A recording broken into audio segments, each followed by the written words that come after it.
Was Stephanie Jones trying to get Blake Lively to fight for her? Because these weren't Lively's enemies, they were Jones's. I had a little epiphany today, so I want to see what you guys think. It's about Stephanie Jones. Remember, this is all allegedly and in my opinion. All right, let's go. I don't think anyone really will explain this better than Be Better. And if you don't know him, it's Be Better on TikTok. Here's my little theory on what happened. I believe that Stephanie Jones is an evil, vindictive, and vengeful person who could not deal with her protege Jennifer Abel leaving her company and also possibly taking her clients like Justin Baldoni and Wayfair Studios with her.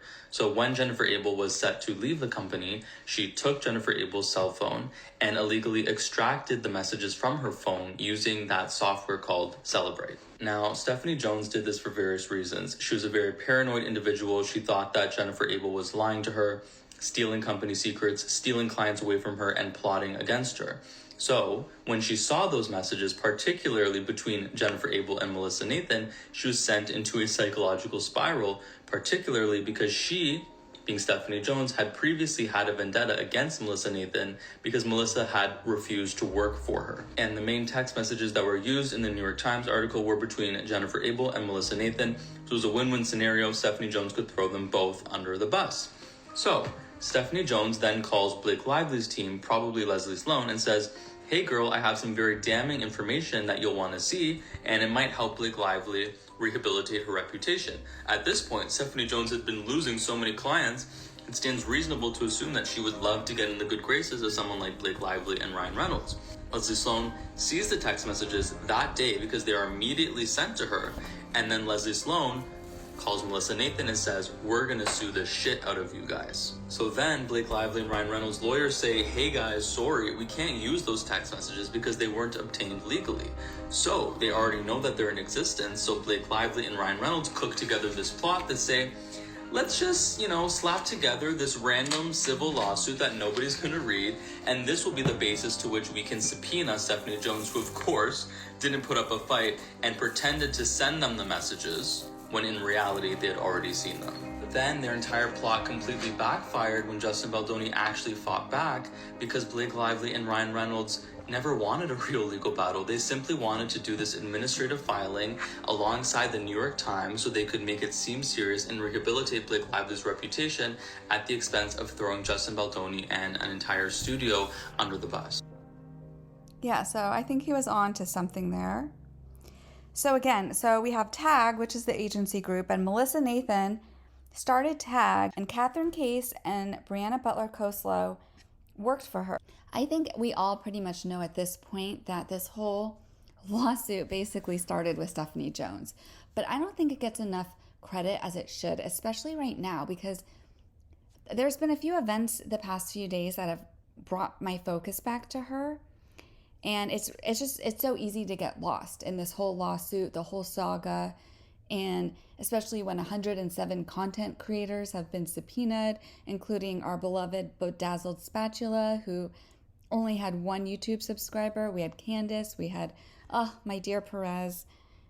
And I think on Monday, a lot of people missed a very, very alarming ruling that happened by Thomas Hickson in the Northern California court, where he granted Stephanie Jones's motion to compel to reveal the users behind these anonymous accounts from Meta and Pinterest.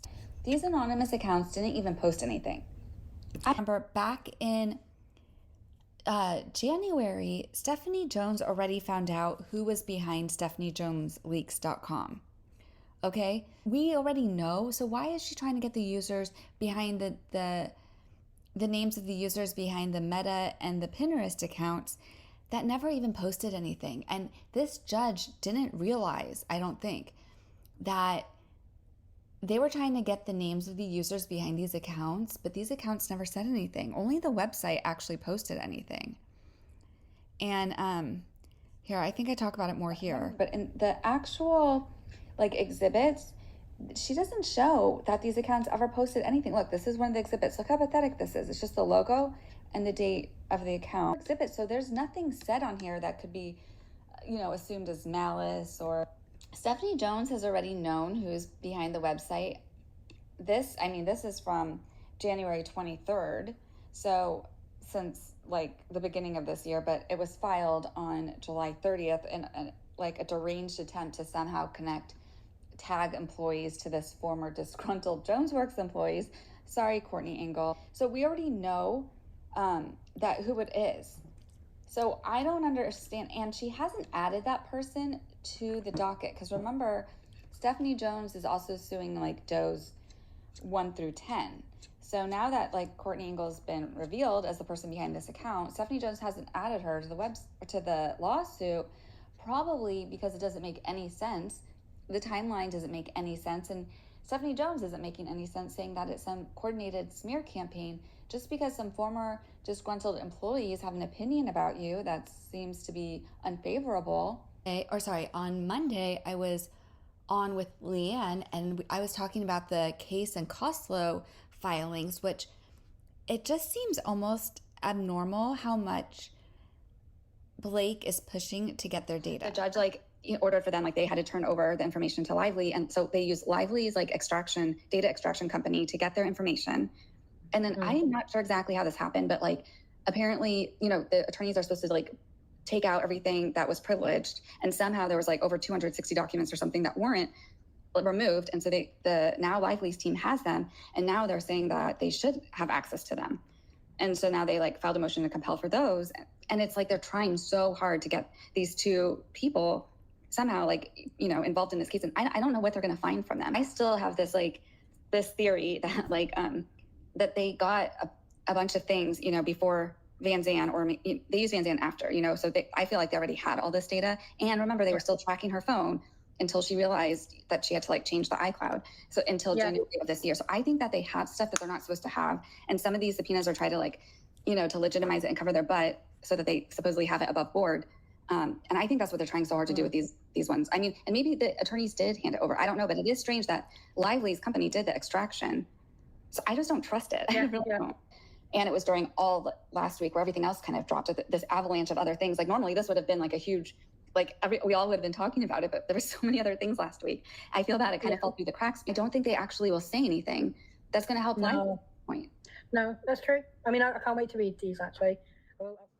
Okay, so a quick recap of the events that were led up to August. In May, we had the Stephanie Jones Leaks.com website that was up for a whole 4 days. In June, we had Melissa Nathan launched the agency group PR firm. And then in July, Jen Abel gives her 6 weeks notice. So while dealing with Baldoni's mounting PR headaches, Baldoni's publicist Jennifer Abel was also dealing with a difficult working relationship with her employer, Stephanie Jones, founder of JonesWorks PR.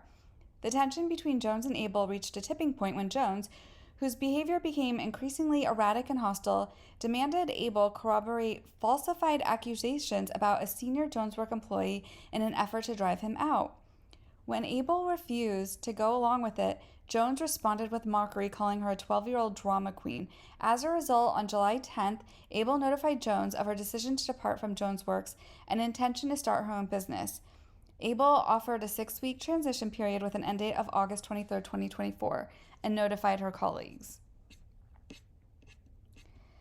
So, then things started getting really crazy, and at some point, Wayfarer and Jamie Heath asked Stephanie Jones to back off. Because when Jones stated her intent to contact Sony to correct the misrepresentation, Heath instructed her to stand down. And I think that's when Jones realized that she was about to lose a client. The next month, in August of 2024, Business Insider does this article about who's afraid of Stephanie Jones. And let me tell you, this is so good. It's worth a read. And they do talk about the website and what was on the website. They talk about the Glassdoor. If you haven't read the Glassdoor reviews for JonesWorks PR, I highly recommend it. It's very entertaining. She's already been described as being a little erratic and paranoid. Well, now she wants to take down TAG. She wants to take down TAG, and she wants to take down Jennifer Abel. So how does she do this? So remember, Jennifer Abel gave her 6 weeks notice. Well, 2 days before that was to end, which was on August 21st, Jennifer Abel goes into work and is met by security. She is told to give up her phone. They basically confiscate her phone. And this was her personal number that she had had since high school. And when she had started at Jones Works, Stephanie Jones like gave her a brand new phone and said, yeah, you can put your number on this phone, but this is the company phone. But that was still Jennifer Abel's personal phone number. So Stephanie Jones used like a extraction company, Edgeworth Security, like extracted all the data from Jennifer Abel's phone, including all of her iCloud data, and then wouldn't release the phone number. When Jennifer Abel went to Verizon to try to, she's like, I'm just gonna get a new phone. And then Jones and everyone that worked there apparently blew her off and wouldn't release the phone number. So she was locked out of all of her like accounts, especially the ones with two-factor authentication. But the scariest part, and this is allegedly, was that Jones was still logged in to Abel's iCloud from August 21st all the way until January of this year. Zach Peter describes this best. Abel left Verizon in a panic and despair. Abel realized Jones had double-crossed her in a very serious way. By refusing to release Abel's phone number, Jones' work had usurped Abel's private information and cut off Abel's access to critical accounts protected by two-factor authentication. As a result, Abel had lost access to bank accounts, utilities, insurance, and virtually every other sensitive account. By contrast, Jones had now unrestricted access to everything stored on Abel's phone. What a fucking cunt. I'm sorry, this bitch is crazy. She's more than erratic. We were calling her erratic. This is wild to do this to somebody. Should all of these allegations be true? Because you have to also, they are allegations, but this is pure evil. I couldn't even imagine the crap that Abel and Baldoni had experienced with all of these disgusting people. Like truly disgusting, evil people. I want to see them all fall. If these allegations are true, then they all deserve to fucking be exposed for the heinous shit that they do. This is horrible. Let's continue. So if all of this is true, that is the type of person that Stephanie Jones is. And that is why I have a problem with her. And can you even imagine like someone hijacking your phone and not being able to access all of your information? It's just, that's not a very good person in my opinion. And so that's how we will end up getting into Van Sham, because we do think that the whole thing with Van Zandt was to legitimize all this, quote unquote, like discovery and these messages and have like a way for them to allegedly be obtained somewhat legally so that the New York Times could publish them in the hit piece that they did on Baldoni. But what else did Stephanie Jones have access to that Blake has? Because if Stephanie was telling Blake, like, I was looking through the phone and she was working with Tag and they had these bots and, she's trying to egg Blake on to take down these people that are her enemies. These people were not Lively's enemies, but now they are. And you have to think, like, why? Because remember, Blake Lively just had her deposition, and what did she tell Freeman about what she knows about the ongoing like smear campaign?